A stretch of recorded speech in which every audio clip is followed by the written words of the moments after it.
Welcome to the Mental Health Multiverse. We're your hosts, HB and LB. If you're also on a healing journey and enjoy pop culture, stick around.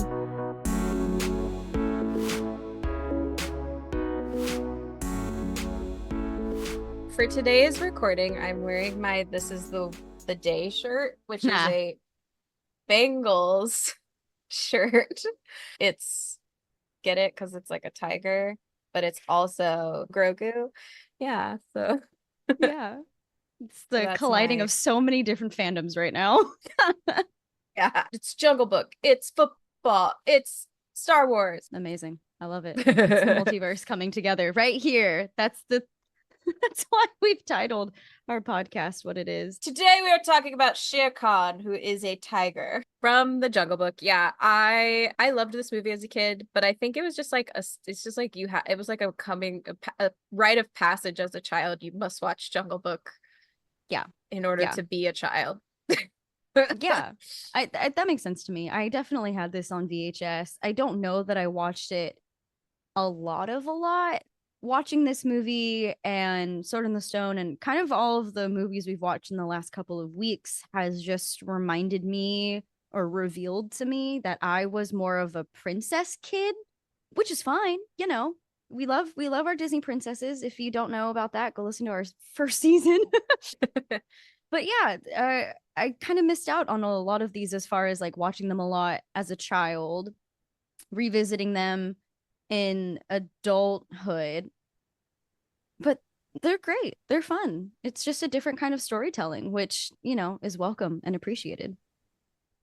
Yeah, while I was watching this movie, I was reminded that like much of my Disney watching as a kid, I was a bigger fan of the Disney sing-along videos. Are you familiar with those? Mm-hmm. So basically they pulled all the music from the Disney movies, and they just put them on screen all together for a child to sing along with. And cool. I kind of religiously watched the Disney sing-alongs. And the way that I know this from watching this specific movie is that when the elephants start parading, I forgot how that sounded, and like the way my body was like, yes, we used to march to this as a kid, like and I don't think it's because I watched the movie a lot. I think it's because it was in the Disney sing-along videos. And the same with like all the other songs that are in this movie. It's like I don't necessarily know or think that I watched Jungle Book that much, but I do think that all of the songs are kind of classic. And that I sang the songs a lot. Was this Disney's, I don't want to say first musical, but I feel like this was one of the first where like the music really seeped into just the culture?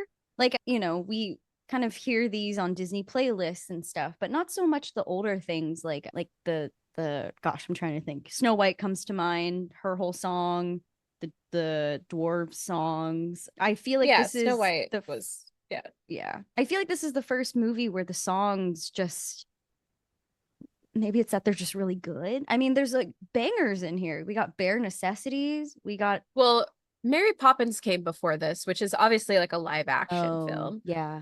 But that I would say like is a musical, right? Yeah. So yeah, maybe because this is Jungle Book is 1967, Mary Poppins was 1964. And I don't have the list of all the Disney movies in front of me to be like, and then this one came out before that. What do you mean you don't have that in your brain just from doing this podcast, Heather? What? Honestly, it's so funny. As soon as we talk about a movie, it's like lost on me when it came out. I'm like, I don't even remember when 101 Dalmatians came out. Because that's a note I had about this too. The intro to this movie, like the way it opens with Bagheera being the narrator and finding Mowgli and all of that, it reminded me of the intro to 101 Dalmatians with like Pongo sort of like setting up the scene. Yeah. And I was like, oh, I wonder if these are, so yeah, 101 Dalmatians was 1961, so it was before this. So yeah, gotcha. Okay, it's all coming together. But that's not a musical. Together. Yeah. So yeah, but I feel you. It's like it's very catchy music. Yeah, it's good music. Yeah. For anyone who's not familiar with The Jungle Book, which I feel like if you exist, you probably are. No shade if you don't. But The Jungle Book is about a young boy named Mowgli, who apparently that is pronounced wrong in the movie. Apparently it's supposed to be Mowgli, according to Rudyard Kipling, who wrote the short stories that Jungle Book is based on. Uh I mean, that yeah, makes sense mind to me. blowing. That's how it's spelled. So, Yeah. but yeah, makes sense. Maybe they just were like, it's Disney, we could do what we want. They do that often. So yeah, that makes sense. But anyway, it's about this young boy who was raised by wolves. He was actually in the animated film, the Disney version in 1967, which is what we're looking at through the context of this podcast, is he's found by Bagheera, who is a Black Panther, which is really cool. And Bagheera's like, I'm a single man. I don't want to raise a child. He'll do way better with like a family. And apparently the female wolf, I don't know what a female wolf is called. She had just had a pack of babies or a litter of puppies. So Bagheera like leaves the child with her, and then Mowgli is raised by these wolves, and then Shere Khan, who is the villain that we will be talking about today, comes back to the jungles. We don't know where he's been or what he's been up to, but apparently he's back in their area of the jungle. And so the wolves hold a council when Mowgli is like what, probably like 7 or 8, maybe. Yeah. So he's been with these wolves for a while, and the wolves hold this like council, and they're sort of like, hey, Shere Khan's coming back and he's going to kill this kid, and we don't have what it takes to defeat him or fight him, so this kid can't live with us anymore. And they basically exile the kid from being a part of the wolf pack, which is really sad. And then Bagheera's like, don't worry, I saw a man place. What does he call it? Like where the Man men live? village. Yeah, I saw a man Yeah. village, and I will walk him back to the man village. And then they essentially like trick Mowgli into going with Bagheera to go back to this man village, but Like Mowgli how doesn't want to go. th- Yeah. they're just like, hey, go on a nightly stroll like you usually do with your buddy, and you're never coming back. So And he he's just didn't even like, get to say oh, goodbye to his family. right? Yeah. Yeah. A lot of thoughts He's so already, but it's sad. fine. Keep going. Keep going. Yeah, it's like really sad. So they essentially trick him into going with Bagheera, and then obviously he doesn't want to go, so he's being very stubborn about leaving, and he is trying to convince, he's saying, look, I can take after myself, I belong in the jungle, I don't belong with humans, I'm perfectly capable. And then Bagheera multiple times gets very frustrated with him and kind of abandons him in the middle of the jungle and is like, yo, if you're gonna keep acting like this, goodbye. And he stumbles upon Baloo, who is a singing and dancing bear, and he stumbles upon these monkeys, and he stumbles upon vultures, and he just goes on all of these. He goes on a grand adventure until eventually they find the man village, and he decides to stay because of a girl. So that's that's the Jungle Book. I want to start with the ending with you, but we should probably not No, because that'll go. just, Let's do it. oh my God. Oh my, where? Ugh, I don't even have like the question formulated, but I know you know what I'm thinking because, okay, here's my thought. What the fuck is that? That like, he's like, no, I want to stay in the jungle with my two dads. And I'm like, yes, we love that. Go you. And then he sees the village and he sees this girl carrying a water pitcher who is also maybe 7 or 8. And he's like, whoa, what's that? And they're like, oh, that's a female man cub, basically, because they keep calling him man cub throughout this until Baloo names him Mowgli, whatever. And then they just over sexualize this 8-year-old, and she's batting her eyes and wearing a crop top and flashing these round brown eyes at him. And he's like, you know what? Yeah, I'm a man and I'm gonna go live over there with them. And It that's was it. goofy. That's It it. was goofy as hell. Yeah. I do think that it should have happened differently. I think it would have been endearing if he found reason to want to live with the men because he's like, oh, these people are like me, or I do actually belong here. Like something more than just, Like Tarzan. yeah, Yeah. yeah. And I think because I had watched Tarzan so much as a kid, but I listened to the music of the Jungle Book so much. I think those two movies somehow in my brain got like layered upon each other because I thought Mowgli went through the same thing of like growing up with the wolves, but the dad wolf didn't like him and didn't want him to be in their pack, much like Kerchak doesn't want Tarzan in his whatever their Well, group is called. I have never seen the 2016 live action Quote unquote live action. or the 1994 one. So I'm wondering if those also have any influence in that thinking. I don't know if you've seen those either, but I know the I'm 1994 one, Mowgli is like an adult. He's more like Tarzan. Oh, I have seen that.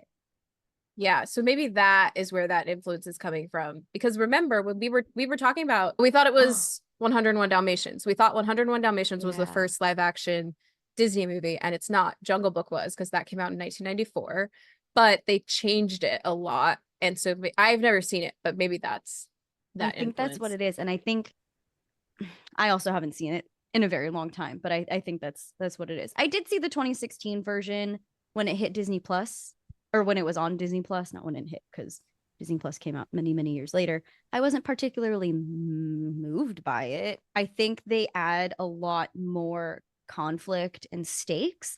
And that's something I was thinking about while watching this movie is like how different storytelling is nowadays. Like, yes, there's a main antagonist in the Jungle Book, but much like Madam Mim doesn't really show up until the latter end, or he's like there maybe 30 minutes in and it's just like a brief snippet. But we get more information about him through how other people are talking about him.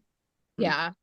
The And difference then, between that and Madam Mim being that he is brought up from the very beginning. He is yes, the yeah, inciting incident as to why Mowgli needs to leave the jungle, yeah, whereas Madam Mim is very much an afterthought.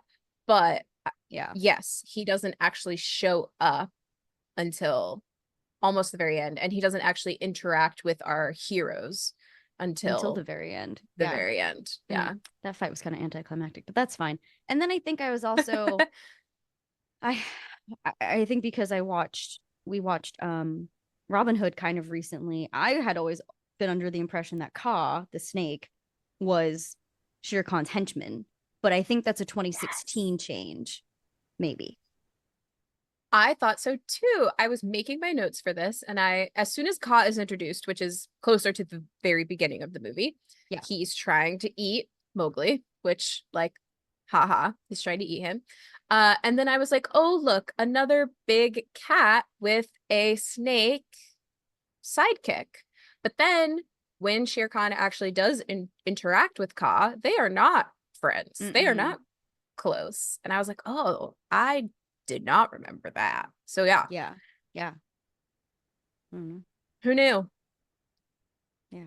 A lot of I feel like it's a lot of maybe not quite a Mandela effect, but All of these things being so similar and that we watched them at like the same period of time that and they maybe came our out around the brains same were just, period of time. Yeah. yeah, and our brains are just like, hey, I'm remembering this differently than it actually is, you know? Yeah. Yeah. Yeah. I definitely haven't seen this movie since probably since I was a kid, at least a teenager. But in addition to my thought about how different storytelling is, storytelling nowadays is very much like antagonist, protagonist from the beginning through the end of the movie are always at odds. Good versus evil, blah blah blah blah blah. This is very different. This is like off screen, Shere Khan is coming and you are in danger. And we don't get anything about Shere Khan. We don't get like his perspective at all. It's very, and I guess that makes sense if Bagheera is the narrate quote unquote narrator of this, but it's like following Mowgli and his different interactions until he finally gets to the incident with Shere Khan. And like Shere Khan is like kind of catching up, so to speak, because he's also hunting the man cub. But it's not really until the very end that they have their big, and we're getting like bits and pieces dropped, little hints about who this guy is, why he hates men, blah blah blah blah blah. You know, while we're talking about this, it's really reminding me of Alice in Wonderland, which came out Yes. 10 Yeah. years earlier. Yeah. Alice in Wonderland is 1951, and this is what, 1967.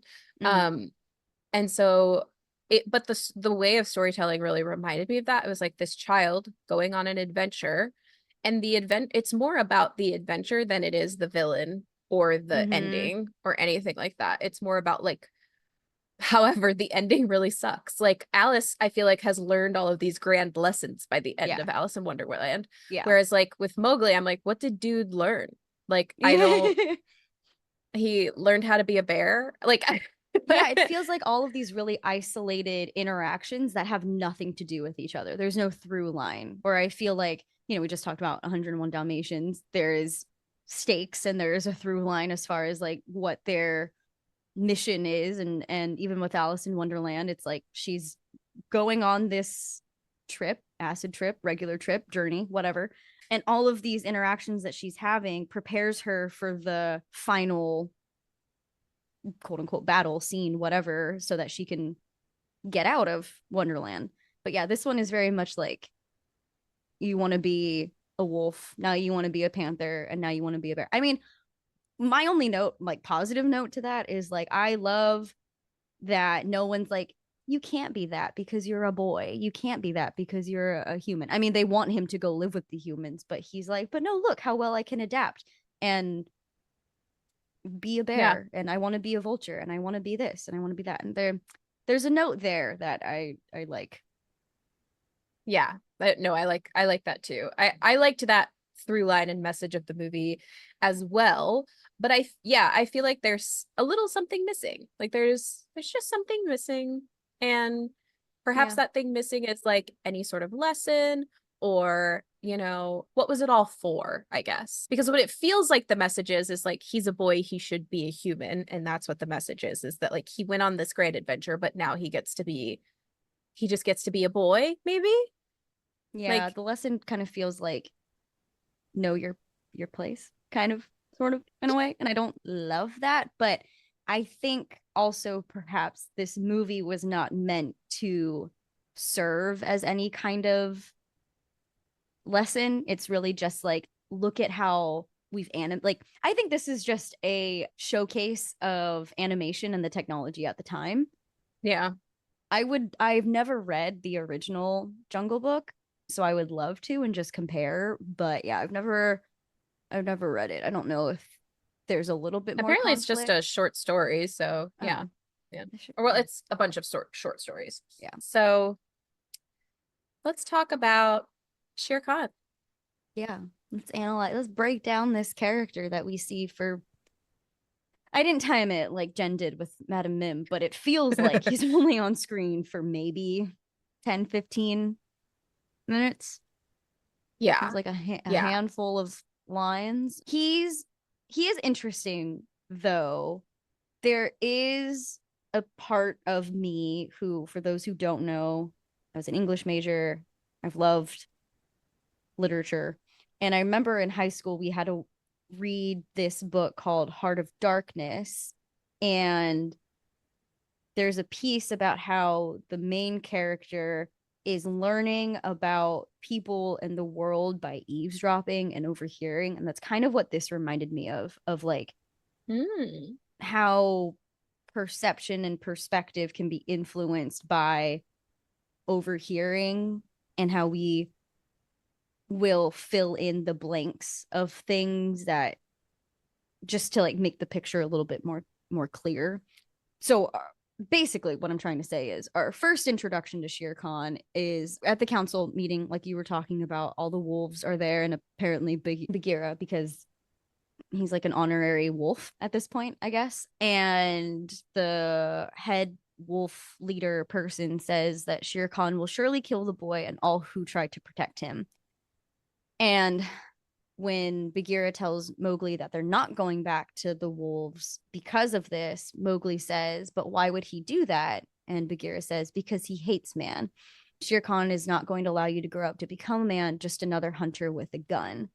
And I thought that was really interesting, definitely showing that Shere Khan is generalizing a demographic because of clearly a bad experience that he had. I think I remember reading too that Shere Khan's hatred toward men is because he got stuck in a trap or he got shot or something happened and he was crippled because of that.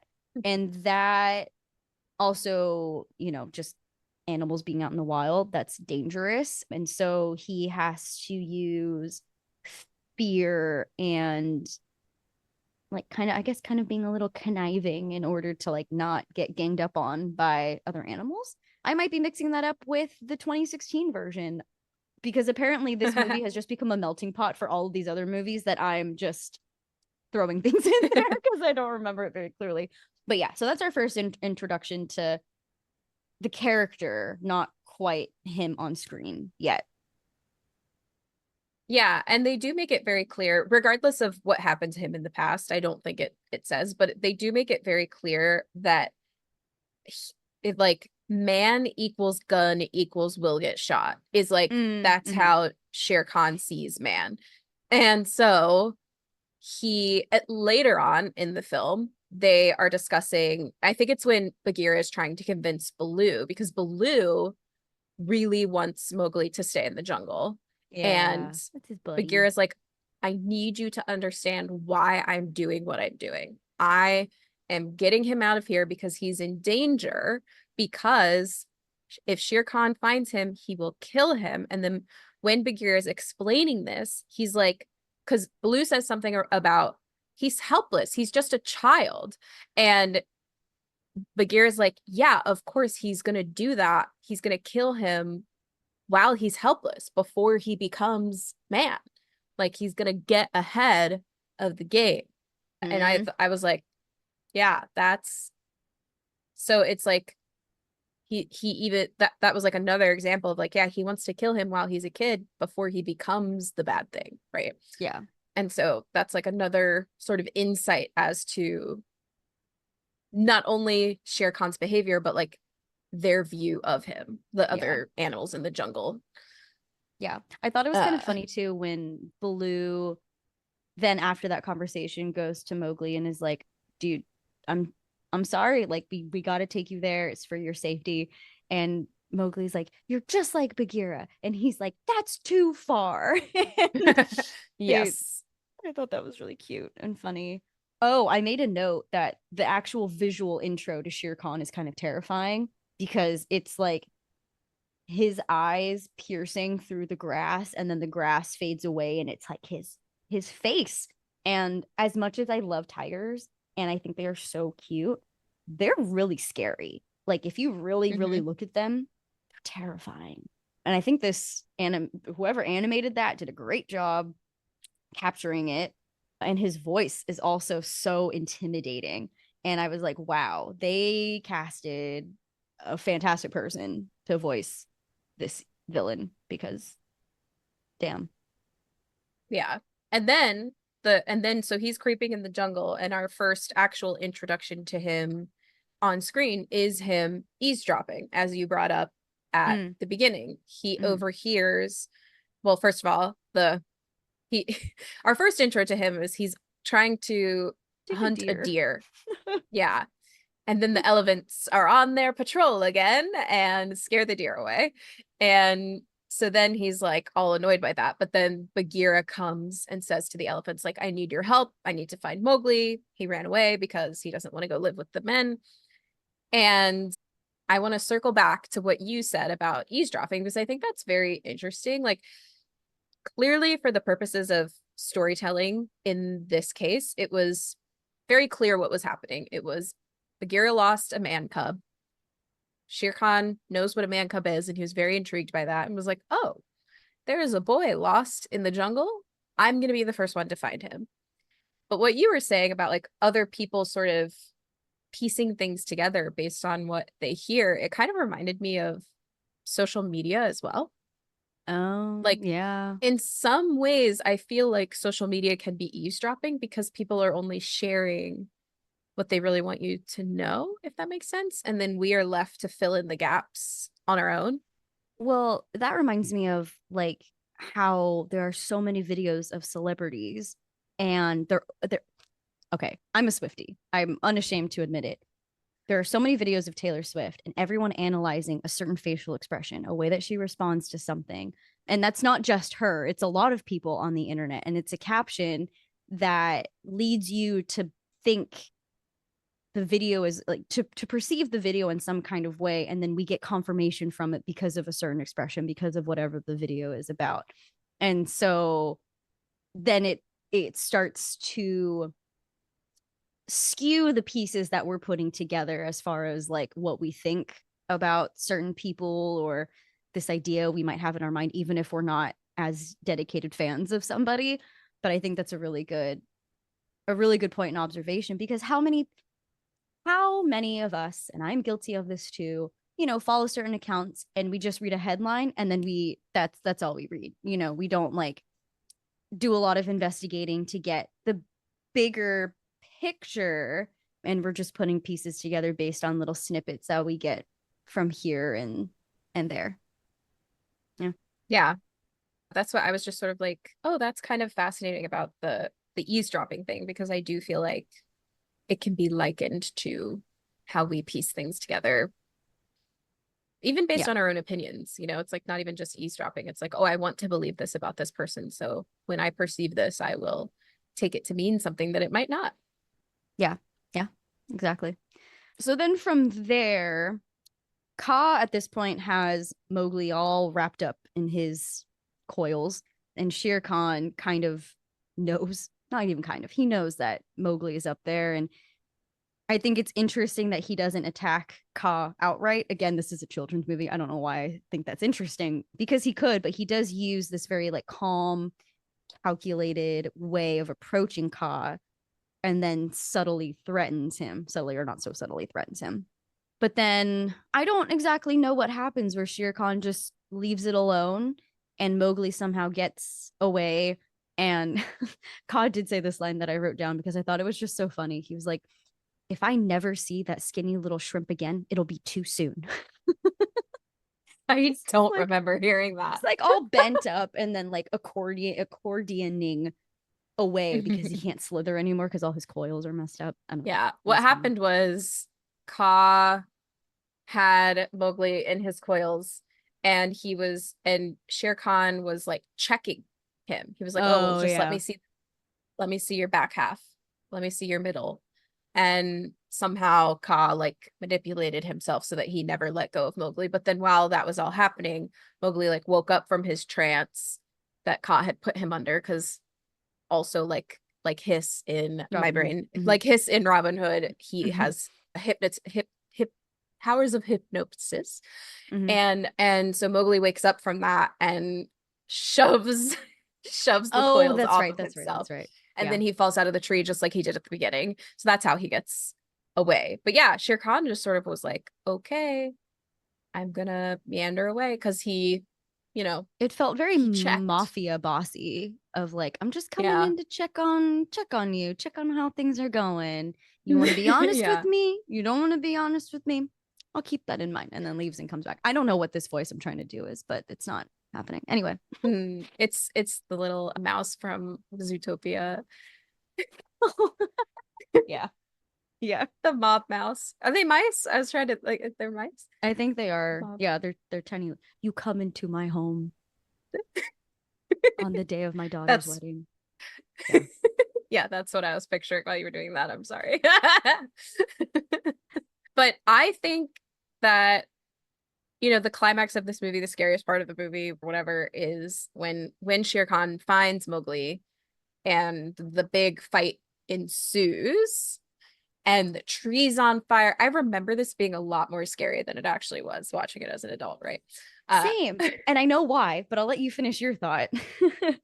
so yeah, so it's like the tree's on fire, the animals are running around crazy, and Baloo's got Shere Khan by the tail, and they're like, oh, Shere Khan's afraid of fire. So Mowgli gets a branch and he like starts. It's just like there's a lot of chaos ensuing. And Yes. essentially what he does is he ties the fire branch to Shere Khan's tail and then he runs away. But the thing that I found to be very scary was after Baloo has like the action sequence is Baloo hits a tree and and he's still holding onto Shere Khan's tail. So that causes Shere Khan to recoil back and hit Baloo. And then they both hit a rock. And then suddenly Baloo falls to the ground and he's no longer holding Shere Khan's tail. And then Shere Khan starts like clawing at him and saying, I'll kill you for Mm-hmm. this. I think he literally uses those words like, I'll kill you for this, or I'll kill you. He says, I'll kill you, something, something. And he's Yeah. like slashing at him. I thought that was really scary. But then we fast forward to it all being over and they trick us by making us think that Baloo is dead, which is like, why did they do that to us? Very I literally had in my cruel. notes, like, is Baloo okay? He has to be okay. They let it go on for a really long time. And I was like, what the heck? So What the long. heck? Yeah. No, no. Yeah. Mm-mm. Too long. Like that traumatic, honestly. I was like, why would they do this to us? And it's yeah. So that's like the action sequence is all of that kind of happening at once. Mm-hmm. Yeah. I think I remember that scene being scarier also because he literally has fire attached to his tail and he's running around. And I was like, oh, he just started a wildfire and they don't have the technology or resources to put that out. So everyone's dead. But it doesn't happen. I guess it stays pretty much on the branch. And I'm confusing that with Lion King 2, Simba's Pride, when Kiara gets stuck in a wildfire, gets trapped, and then has to be saved. And it was really scary. So I'm just mixing up all of these. And I just watched this movie and I'm like mixing it up in my head again. You know, is what it is. Yes, also in this one, in Jungle Book, it starts raining right after the fire. So I guess the rain is the justifiable reason why the fire is put out. Right. Right. I guess. Sure. Makes sense. The thing for me, the whole time I was watching this and was thinking about analyzing it through the lens of our podcast, like talking about villains, Mm-hmm. is almost that Shere Khan is simply justified in his actions because of the food chain. Like that's kind of how I'm looking at this. And I guess like, predator versus prey, like who versus whom because man versus wild, right? And so it's not necessarily the food chain because I feel like humans have made themselves the top of the food chain in a way. It's like Yeah. I do think it's an interesting commentary on hunting and hunting for sport or even hunting for food. I don't really know why someone was hunting a tiger, but in my mind, we never ate tigers, but I don't know. Maybe we did. Who knows? But it did make me wonder at the end, my thought, because I am an adult human, as a child, I would have never thought this. My thought was, okay, this girl who he's going off with and now to be with the man village is literally singing about how her dad is out hunting. Mm-hmm. Mowgli is friends with all of the animals in the jungle, except for maybe Shere Khan, right? So like, is he gonna go to the man village and now have to like kill the animals who raised him? Which I feel like is where Tarzan takes it to a new level because Tarzan has the leopard, I think. Is it a leopard or a cheetah? Some Jaguar. some sort of a jaguar. There we go. Has the jaguar as the big predator, but then also has the manhunter as a villain as well. So, there's two big villains in Tarzan, and Tarzan is actively trying to fight against the man who is killing animals, even the animals that are quote unquote bad or quote unquote predators, right? Where Yeah. the Jungle Book is definitely missing that because they never address the fact that man hunts animal. And we've just spent a whole movie falling in love with these animals, you know?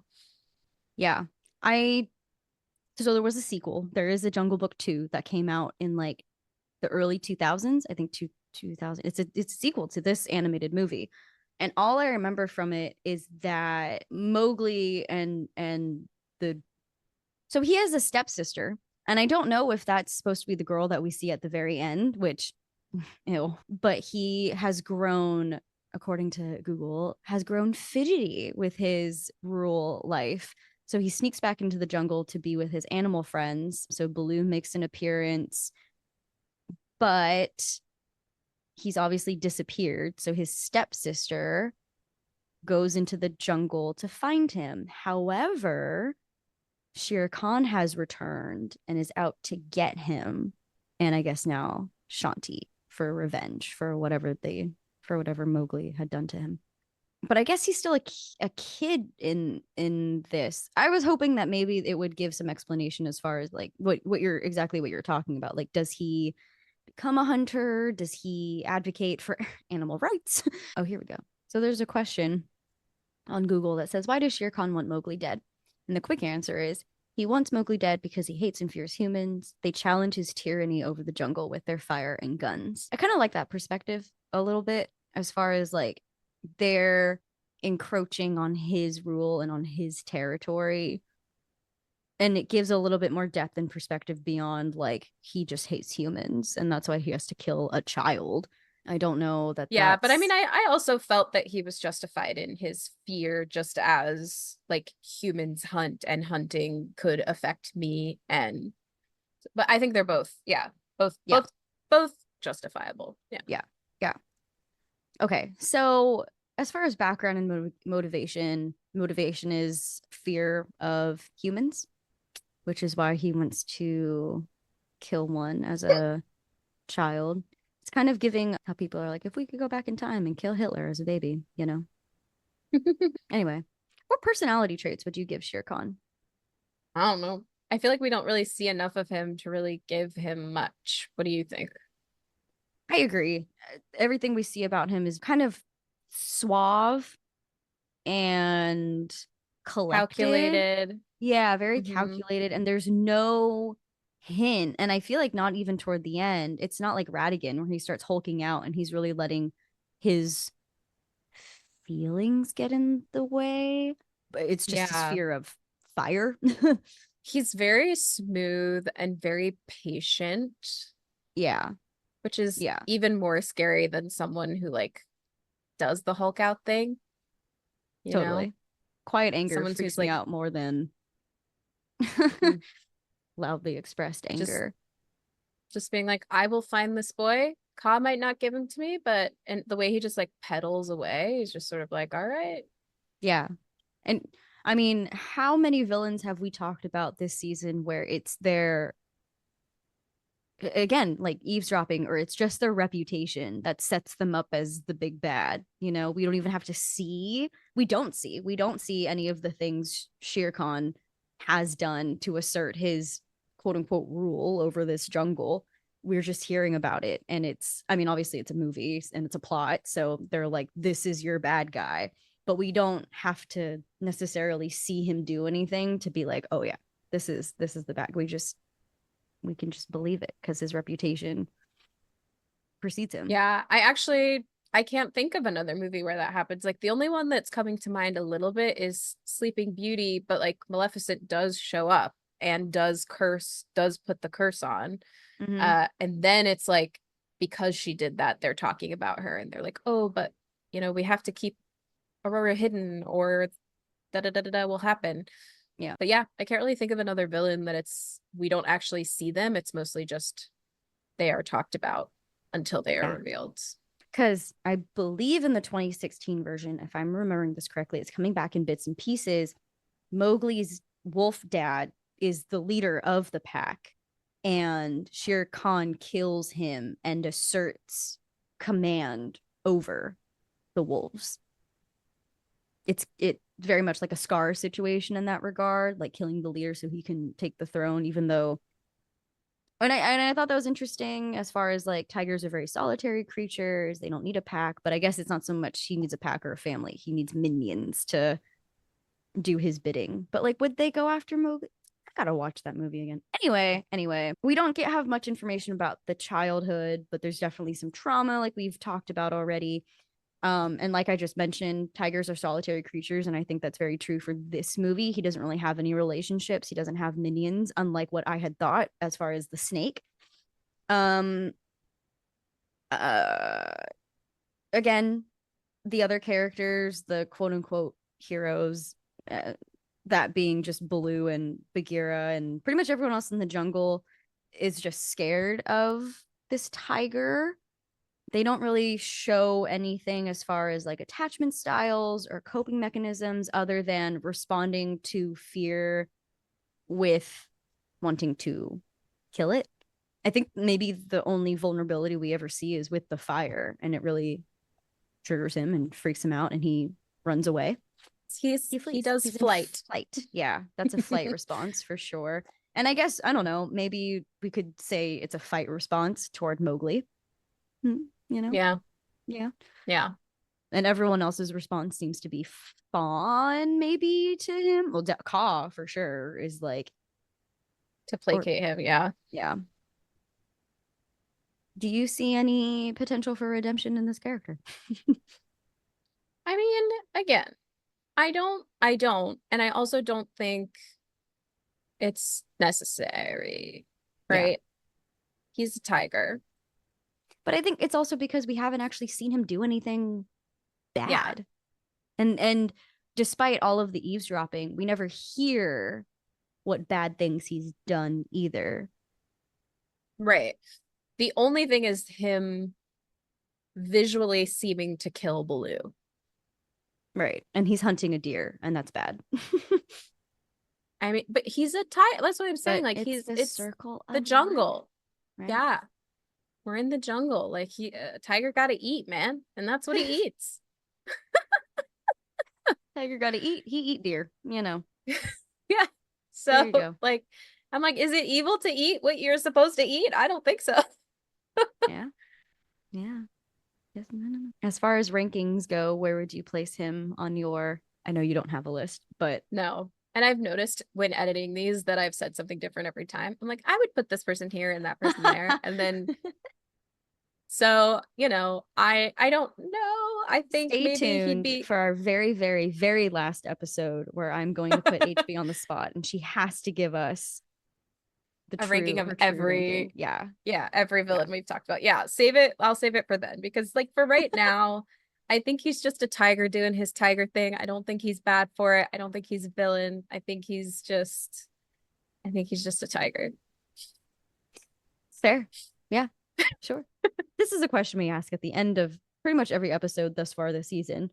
What encouragement would you give to someone who has a Shere Khan in their life? Okay. Like a tiger in their life.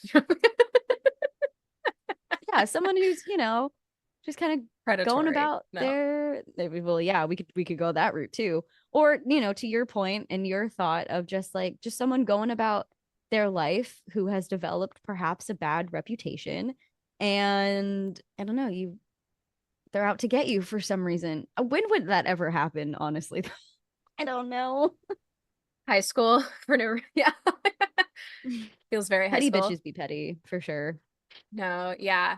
I mean, like if we think about it in terms of like what would a Shere Khan look like in someone's life? Let's think Yeah. about maybe someone who is misinterpreting like perhaps there's someone in our life and we are misinterpreting their reputation, right? Like we are looking at them through the lens of what other people have given us. We need to be able Mhm. to form our own opinions about these people and not just listen to what other people tell us about them. I think that's important. In the cosplay community, this happens a lot where I will step into a space that I have not been in, whether that's like going to a convention I don't regularly go to or going to a photo shoot with a photographer who I don't know, right? And we'll later find out that, maybe this photographer has done not so great things and maybe is like a creep or a weirdo or whatever. And like I would never, I think, address him directly if someone told me that, but I would kind of try to get my own information on like why do people think this about this person, Mm, and talk to people who've been involved maybe, or like, or you know, when it's a case like that, I'm like, I will trust that you aren't lying about this person, and I will go with what you say. If he did something inappropriate with you, I believe you. You know, I generally tend to lean that way when it yeah. comes to like people speaking out in that way. But when it's like something a lot lighter, like I don't like this cosplayer. Like I don't like their personality. I think they are only care about their ego. They only care about XYZ thing. They only care about getting seen and getting likes and da da da da da. I'm like, okay, but that doesn't affect you. Like they might Yeah. um like, to break it down specifically, I went to a convention and I didn't really know many people there. And there was a cosplayer who was very welcoming to me and let me keep my stuff at their booth. And it was before I had a booth at this con, and was just like, if you need anything, let me know. I can introduce you to da da da da. And then there was another cosplayer who was the same, very welcoming, very like, we had only ever met on the internet, right? And they were like, "Oh, I'd love to meet you. Let's get lunch. Let's hang out." Da da da da. Both of these people were very kind to me. And then one of them was like, "Oh, I noticed that you're friends with so and so." They were actually very exclusionary towards me, and it made me feel bad. And there's a part of me that is like, okay, great. I'm going to try to not interact with this other cosplayer anymore because they were exclusionary to you. And you know that I'm all about building community, whatever, whatever. But then I come to find out there's a little more history there and a little bit more beef. And, you know, I'm not involved in that. So I'm just going to keep moving on until this other cosplayer has shown me that they are not worth trusting, you know? Yeah, I think it's a little bit of the both, and it can get really tricky when we are very compassionate people where we're like, I think we were both in the camp of like believe survivors, believe people when Yes. they say things and share their experiences.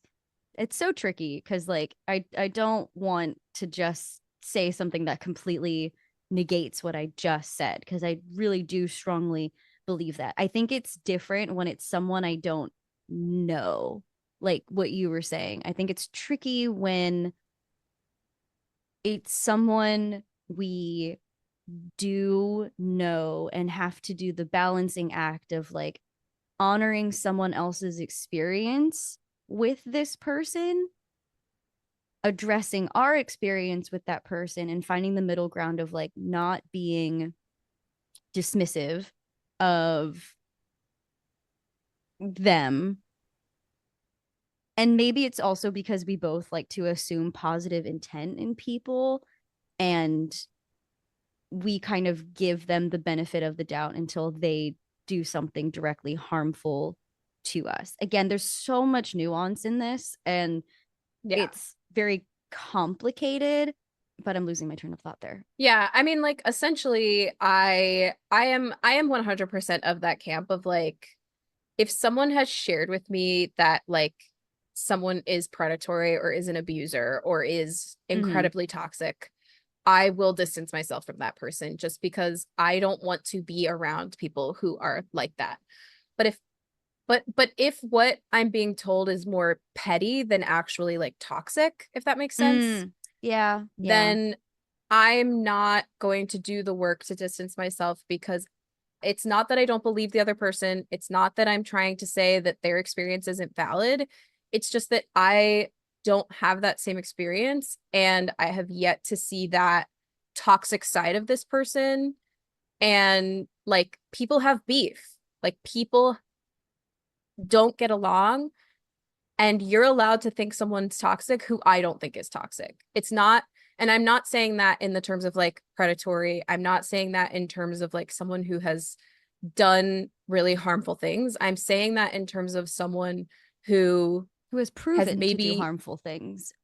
right, yeah. Mm. But I am saying it in the terms of like, if someone did something petty, didn't invite you to something, maybe posted something that you didn't like that has nothing to do with me. That's between y'all. And like I think I don't need to care about distancing myself from that person. I think like we've kind of steered away from my original point, which is like just make your own decisions about people. Try not to fall into the trap of like piecing things together based on what other people are telling you. That's just the general vibe of Yes. what I'm Yeah. trying to get at. Well, and that reminds Um, me of what you were talking about earlier with social media and something that we talked about before we started recording, as far as like there's a very influential mental health creator. And I followed a different creator who started shedding light on who the mental health person was following, engaging with, interacting with. And at first it seemed very like hearsay. It seemed very petty. It seemed very like I'm gonna tear this person down because they're starting to get a lot of attention. But then there were receipts, there was proof, and it made me feel very icky for supporting this kind of person.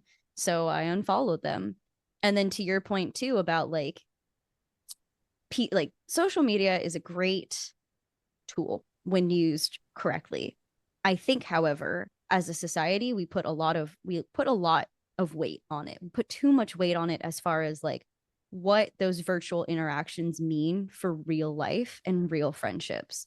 And so all of that to say, there's usually more to it. There's a bigger picture. Social media is very curated, and not everything on it is meant for you.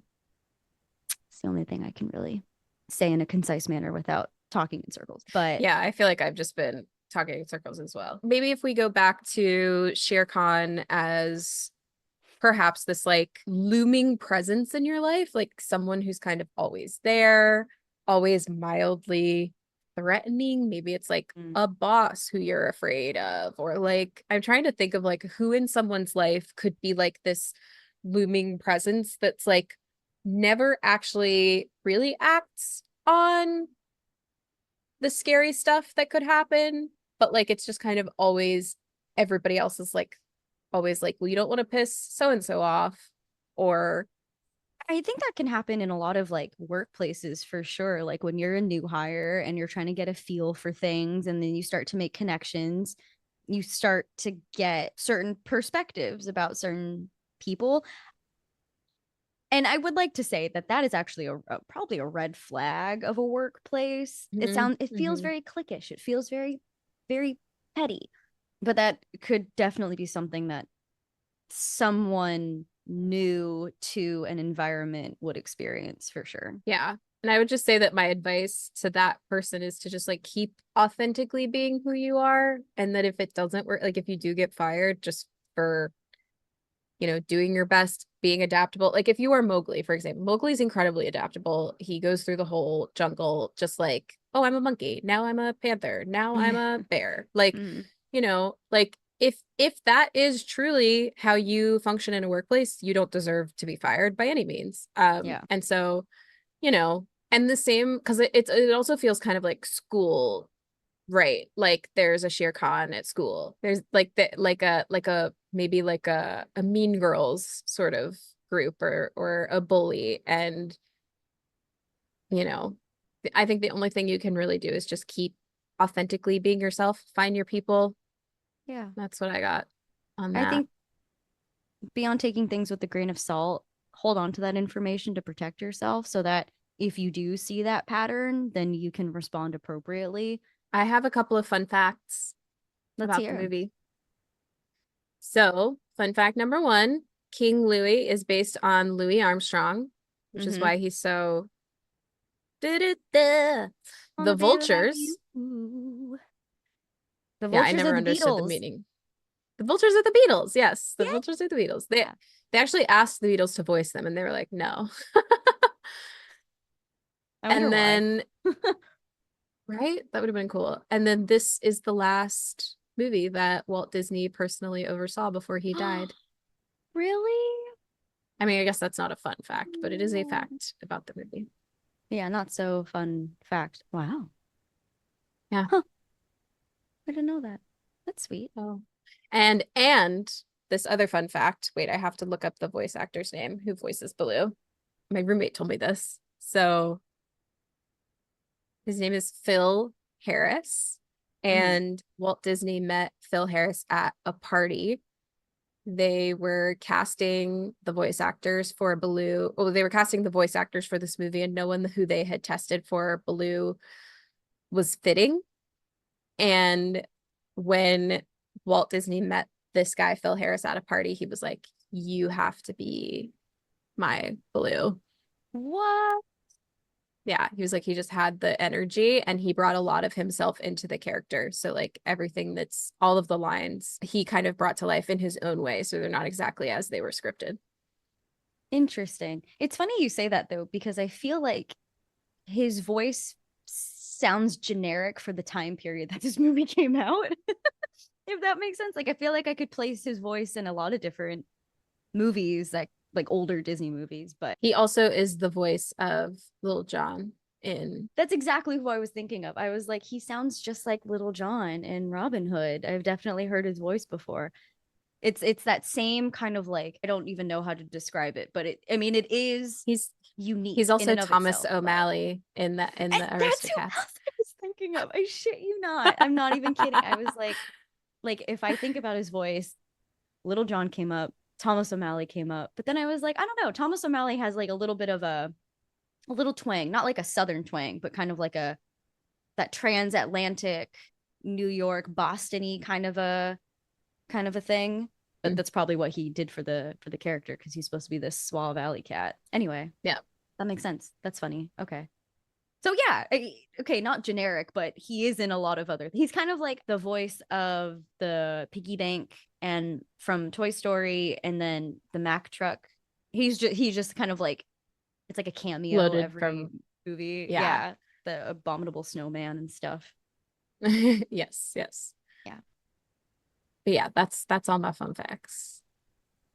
my fun fact, and I might have to ask Nate permission to let this stay in the Mhm. episode, but his family used to call him Mowgli because he had very similar hair. He was very much that same kind of kid, I think, which I think is really cute. Aw. Because, like, okay, so some fun facts about Nate is he's an only child.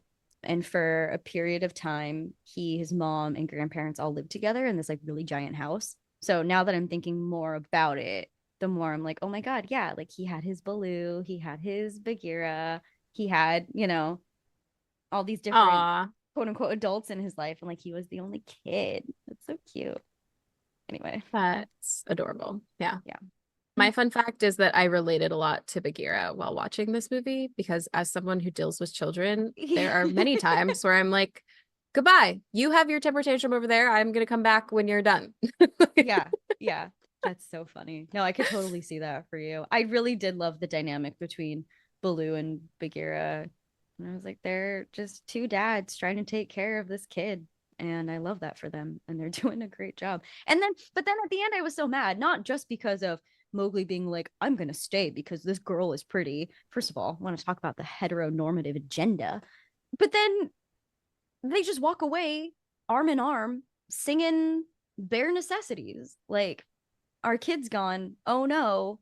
All right, let's sing about it. Let's just Well, Bagheera accomplished his mission, which I think he is happy. He's sad, but he is also like, this is what he set out to do. And I think, at one point he had also convinced Baloo that it was what was best. So Baloo is like, they have the moment of letting go and then they walk off together.